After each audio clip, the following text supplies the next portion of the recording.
Hello दोस्तों, कैसे हैं सभी लोग। आप सभी का आपका अपना चैनल IND मैथ रिजल्ट्स में आपका स्वागत है और मेरा नाम नीतीश चौधरी है। अगला सवाल कहता है A B से 3 गुना तेज है।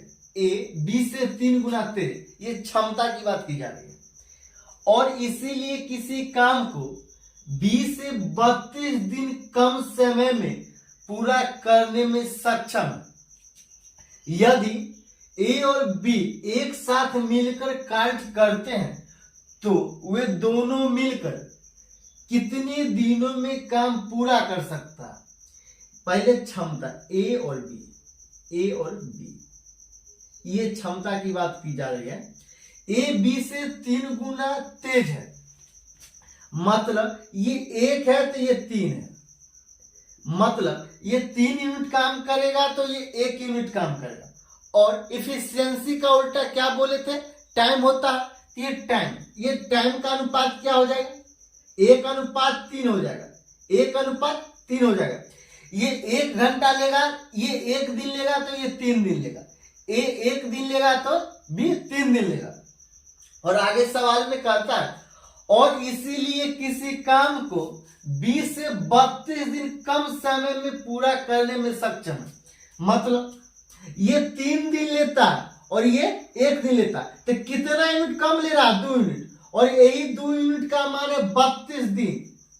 ये 2 यूनिट का मान है 32 दिन, 1 यूनिट का मान कितना हो जाएगा, 16 दिन। ये 16 दिन है 1 यूनिट का। और ए नाम का आदमी 16 दिन में काम करेगा और बी नाम का व्यक्ति, ये बी का मान कितना है, 3, ये 3 यूनिट का मान कितना हुआ, 48। ये 3 यूनिट का मान कितना हुआ, 48। ए 16 दिन में काम को पूरा करेगा, पूरा काम ए 16 दिन में काम को पूरा करेगा। और बी का मान कितना है, 3 यूनिट, और 3 यूनिट का मान कितना है, 48। मतलब बी 48 दिन में काम को पूरा करेगा तो ये 48।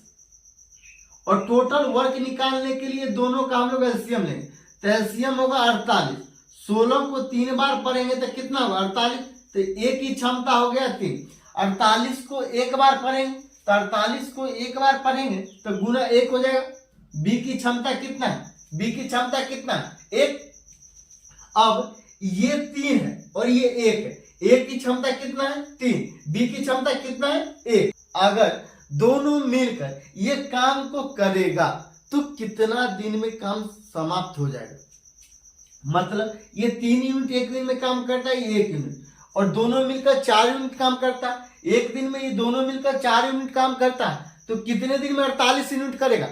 तो मतलब 48 भागा 4 होगा, तो ये 48 भागा ये 4, ये 12 दिन होगा, यही आंसर।